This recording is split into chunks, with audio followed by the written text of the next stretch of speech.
अभी आपने नोटिस किया है, आप होपोनोपोनो रोज करते हो, रोज मंत्रा बोलते हो कि I am sorry, please forgive me, thank you, I love you. फिर भी लाइफ में वही के वही पैटर्न्स रिपीट हो जाते हैं। वही रिलेशनशिप्स आती हैं, वही फाइट्स आती हैं, उसी मनी टेंशन में रहते हो आप, और वही खालीपन बना रहता है। लोग अक्सर कहते हैं होपोनोपोनो काम नहीं करता, काफी लोग तो बोल भी नहीं पाते, इसको प्रोनाउंस भी नहीं कर पाते, और जब कोई चीज कोई इंसान नहीं कर पाता तो उसकी वो मजाक उड़ाता है। पर सच ये है कि होपोनोपोनो फेल नहीं होता है, just like law of attraction. बस इसको हम अंदर से फील करना भूल जाते हैं। एक मोमेंट के लिए सब कुछ छोड़ दो, सांस अंदर लो, सांस बाहर छोड़ो और अपनी आंखें बंद करो। जिस इंसान या सिचुएशन के लिए तुम होपोनोपोनो कर रहे हो, उसका चेहरा सामने लेके आओ। अब अपने दिल से पूछो, क्या मैं रेडी हूँ माफ करने के लिए? क्या मैं तैयार हूँ अपने अंदर के गुस्से, दुख और गिल्ट को छोड़ने के लिए? यही वो जगह है जहाँ से रियल होपोनोपोनो शुरू होता है। और जब सरेंडर होता है, मिरेकल्स क्वाइटली अनफोल्ड होने लगते हैं। I have divided this video into 8 sections. Section number 6, 7 and 8, they are very important. Please don't miss them. Watch this video completely and transform your life.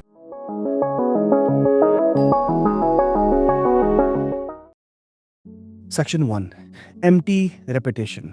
हम सभी के सभी शब्दों को रिपीट जरूर करते हैं, पर हार्ट हमारा बंद रहता है। हम आई एम सॉरी बोलते हुए भी अंदर रेजिस्टेंस होती है। प्लीज फॉरगिव मी के बोलते हुए भी एक ईगो रहता है, ईगो क्लैश रहता है कि यार मैं क्यों माफी मांगू, सामने वाला क्यों नहीं मांग रहा। अब होपोनोपोनो तभी काम करता है जब वर्ड्स के पीछे एक इमोशन हो। आई एम सॉरी का मतलब है आई टेक रिस्पॉन्सिबिलिटी। तो अगर आप जब तक रिस्पॉन्सिबिलिटी नहीं लोगे तो आपका पहला स्टेप ही गलत हो गया, तो बाकी का स्टेप तो गलत होना ही है। फिर आता है प्लीज फॉरगिव मी। इसका क्या मतलब है? यानी कि मैं पुरानी जो एनर्जी है ना मेरे अंदर, वो रिलीज कर रहा हूँ। गुस्सा, गिल्ट, एम्प्टीनेस, ये सब चीजें मैं रिलीज कर रहा हूँ। फिर आता है thank you, gratitude for healing already in motion. यानी जो हीलिंग आ रही है ना तुम्हारे पास, तुम पहले से उसके लिए थैंकफुल हो। 90% लोग बस यही समझ नहीं पाते कि हम आई लव यू क्यों कह रहे हैं, हम तो गुस्सा है उससे। इसका मतलब है कि अनकंडीशनल एक्सेप्टेंस, तुम जो भी हो मुझे तुम वैसे के वैसे पसंद हो। Section 2, responsibility misunderstood. बहुत सारे लोग होपोनोपोनो इसलिए करते हैं कि दूसरा बदल जाए, और ये सबसे बड़ी गलती है। मैं अपने हस्बैंड के लिए कर रही हूँ, मैं अपने बॉस के लिए कर रहा हूँ, बट आपको आज समझाता हूँ मैं कि असली क्लीनिंग आपकी तब होती है जब आप ये समझते हो कि ये एनर्जी मेरे अंदर है जिसे मैं हील कर रहा हूँ। आप अपने अंदर की उस एनर्जी को हील करते हो, सामने वाले को नहीं हील कर रहे हो आप। रिस्पॉन्सिबिलिटी ब्लेम नहीं होती है, ये एक ताकत है, एक पावर है, चूज करने की पावर। आप क्रिएटर हो, आप विक्टिम नहीं हो। आपकी बीवी से आपका झगड़ा हो गया, आपकी बीवी ने आपको गुस्से में कुछ कह दिया, आपने भी कुछ गुस्से में कह दिया, आपके बॉस ने, आपकी गर्लफ्रेंड आपसे रूठ गई, तो हम क्या करते हैं? हम उसको मनाने लगते हैं। अच्छा, उसको मनाने का, अच्छा ठीक है हमने वीडियो देख लिया, चलो इसको मनाने के लिए हम होपोनोपोनो करते हैं। नहीं, ये परमानेंट फिक्स नहीं है। मैं आपको एक गारंटी देता हूँ, अगर आप होपोनोपोनो करोगे आपके और उनके रिश्ते में बदलाव आ जाए, बट वो परमानेंट नहीं रहेगा। कुछ दिनों के बाद सेम सिचुएशन वापस आएगी, क्योंकि यहाँ पे आपने अपने आप को हील नहीं किया। समझो। So the first is taking responsibility. Responsibility लेनी बहुत जरूरी है, इसको मिसअंडरस्टैंड नहीं करना है। हमें खुद को हील करना है। जब हम खुद को हील करते हैं, सामने वाला ऑटोमेटिकली हील होने लगता है। मैंने बहुत बड़े बड़े रिश्तों के साथ काम किया हुआ है, जिसमें कि सामने वाला ब्लॉक करके बैठा हुआ है। हम चाहते हैं कि सामने वाला अनब्लॉक करके हमसे बात करे, ये हमारी डिजायर है, लेकिन हम अपने अंदर की उस एनर्जी को हील नहीं कर रहे हैं, उसे माफ नहीं कर रहे हैं, कुछ नहीं कर रहे हैं। That's the problem. Section 3, instant result trap. ये बहुत बड़ी प्रॉब्लम है। होपोनोपोनो कोई ऐसा ऑन ऑफ का स्विच नहीं है कि आपने किया ऑन और लाइट जल गई ना। ये 2 दिन में, 3 दिन में इंसान करता क्या है, यूट्यूब पे वीडियो देख रहे हैं, 2 दिन प्रैक्टिस करते हैं, 3 दिन प्रैक्टिस करते हैं, और जब वो नहीं होता है then they simply just leave. अरे तो काम ही नहीं कर रहा यार। ये एक क्लींजिंग रिचुअल है, लेयर बाय लेयर। आप कभी भी ये समझ लो कि ये मत समझो कि 2 दिन में हो जाएगा, 3 दिन में हो जाएगा, 1 हफ्ते में हो जाएगा।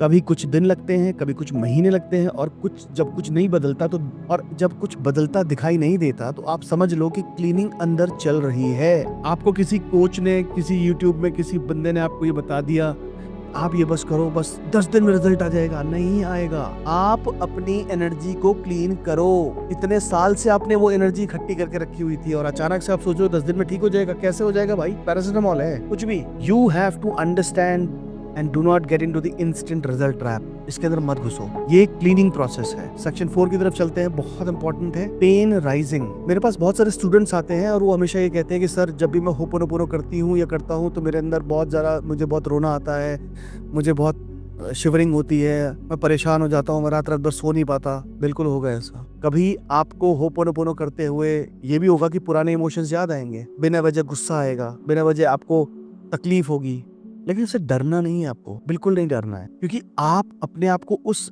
लेवल पे, उस मेमोरी में लेके जा रहे हो जहां पे आपको आपके साथ वो घटित हुआ था, वो हुआ था आपके साथ। ऑब्वियसली तो आपको डर तो लगेगा ही ना, but at the same time हमें इसको क्लीन भी करना है, नहीं करना है। सो ये एनर्जी का रिलीज है, इसे फॉलो करना है। जब पेन ऊपर आ रहा है तो वो बाहर निकल रहा है। समझो जैसे हम आपने कभी घर में अगर छोले उबाले हो, या फिर आपने कभी कोई कपड़ा है जो कि बहुत गंदा हो गया है तो उसको हम गर्म पानी में उबालते हैं, तो देखते हो ना कि वो जो डर्ट होती है वो ऊपर आती है। सेम एग्जैक्ट फीचर है इसका, सेम एग्जैक्ट तरीका है इसका। So let it come and let it go. This is emotional detox. Section 5, forgetting gratitude. ये सबसे बड़ी प्रॉब्लम है, हम gratitude प्रैक्टिस करते ही नहीं हैं और भूल जाते। I am sorry और please forgive me से हम क्लीन करते हैं, या ध्यान देना इस बात पे। The first two phrases we clean, then thank you और I love you से हम uplift होते हैं, हम एक लेयर ऊपर आ जाते हैं, एक लेवल ऊपर आ जाते हैं। ये दो फ्रेजेस पेन को पीस में चेंज कर देते हैं, इनके बिना साइकिल इनकम्प्लीट रहती है। सेक्शन 6, माइंड आपसे पूछता है ये कैसे हील करे। हमेशा सवाल आता है आपको, यार मैं कैसे हील कर पाऊंगा, ये तो हो ही नहीं पाएगा। और हार्ट आपको कहता है बस क्लीन कर। ये आपको समझ में नहीं आएगा, बट एक्चुअली में बैकग्राउंड में यही चल रहा है। होपोनोपोनो साइंस नहीं है, सरेंडर है बॉस। आप सरेंडर करते हो, जब आप सब कुछ ड्रॉप कर देते हो, छोड़ देते हो और डिटैच कर लेते हो, तो डिवाइन क्लीन करता है। जो छुपा हुआ है सब कॉन्शियस माइंड में, वो आपके कंट्रोल से बिल्कुल बाहर है, आप उसे कंट्रोल नहीं कर सकते। आप कॉन्शियस माइंड को कंट्रोल कर पाओगे, सब कॉन्शियस माइंड को कंट्रोल आप कर ही नहीं सकते। उसका तरीका है होपोनोपोनो, उसका तरीका है रीप्रोग्रामिंग। सो कैसे क्लीन करेंगे? पर हर क्लीन है, जब भी हम क्लीनिंग करते हैं हर बार होती है। जब क्लीनिंग हर बार होती है, चाहे आप देखो या नहीं देखो, जैसे जैसे क्लीनिंग होती है वैसे वैसे चीजें ऑटोमेटिकली ठीक होनी शुरू हो जाती है। Section 7, guilt versus responsibility. Responsibility का मतलब है कि मैं ही गलत हूँ, राइट? नहीं, ऐसा नहीं। रिस्पॉन्सिबिलिटी का मतलब मैं ही गलत हूँ बिल्कुल नहीं है। इसका मतलब है I have the power to shift energy. Blame से एनर्जी हैवी होती है, रिस्पॉन्सिबिलिटी से लाइट होती है। आपने बचपन में सुना होगा अपने पापा मम्मी को कहते हुए कि उमा क्षमा सापहु से भारी। उमा और क्षमा यानी किसी को क्षमा करना, वो शाप देने से भी बहुत उसकी ताकत ज्यादा होती है। सो आप रिस्पॉन्सिबिलिटी लो, जैसे आप रिस्पॉन्सिबिलिटी लेते हो आपके हाथ में पावर आ जाती है। जैसे मान लीजिए आपने कोई फ्लैट लिया रेंट पे, तो क्या फ्लैट जब आपने रेंट पे लिया तो क्या उसमें का रेनोवेशन करा सकते हो? एक दीवार को तोड़ के दूसरी दीवार लगा सकते हो? या फिर आप एक घर में दरवाजा चेंज करना चाहते हो, कर सकते हो? नहीं कर पाओगे, वो रेंट पे है। अब आपने एक फ्लैट खरीद लिया है, यानी you own it, you taken the responsibility of it. और जब ये होता है तो आप कुछ भी कर सकते हो, यानी कि you have the power to shift the energy. So हमेशा याद रखना, ब्लेम से एनर्जी हैवी होती है, रिस्पॉन्सिबिलिटी से लाइट होती है। Now comes the section 8, daily practice. ये कोई क्राइसिस टूल नहीं है, इसको समझना होगा। होपोनोपोनो सिर्फ पेन के टाइम का टूल नहीं है। बहुत सारे लोग सोचते हैं कि यार हमारे से झगड़ा हो गया, हमें ये हो गया, हमें जॉब अट्रैक्ट करनी है, हमें रिलेशनशिप अट्रैक्ट करना है, हमें करियर अट्रैक्ट करना है, तो हम उसको करते हैं। ये ना, ये गलत तरीका है। लोगों ने गलत तरीके से सेल कर रखा है। होपोनोपोनो सिर्फ पेन के टाइम का टूल बिल्कुल भी नहीं है, न ही डिजायर के टाइम का टूल है। ये डेली हाइजीन है। जैसे आपका साबुन है, रोज आप लगाते हो धुलने के लिए अपने आप, जिससे बॉडी क्लीन होती है, वैसे माइंड और हार्ट भी रोज क्लीन करने चाहिए। क्योंकि आप रोज इतना कुछ देखते हो, आप शॉर्ट्स देखते हो, रील देखते हो, न्यूज सुनते हो। इससे क्या होता है कि आपका जो कॉन्शियस माइंड है वो इंफॉर्मेशन इकट्ठी करके सब कॉन्शियस में भेजता है। कुछ इंफॉर्मेशन आपके हार्ट में भी एंटर करती है। कैसे? आपने कोई एक ऐसा इंसिडेंट देखा जिसमें कोई किसी को बहुत बुरा भला कह रहा है, and then it triggers your memory back in time, and then you hook into that video. तब क्या होता है? तब आपका हार्ट उस इंफॉर्मेशन को रिसीव कर रहा होता है। अब जब रोज हम इतना टॉक्सिक एनवायरनमेंट में अपने आप को रख रहे हैं, तो रोज हमें क्या करना होगा? हमें रोज होपोनोपोनो करना होगा, हमें रोज क्लीन करना होगा।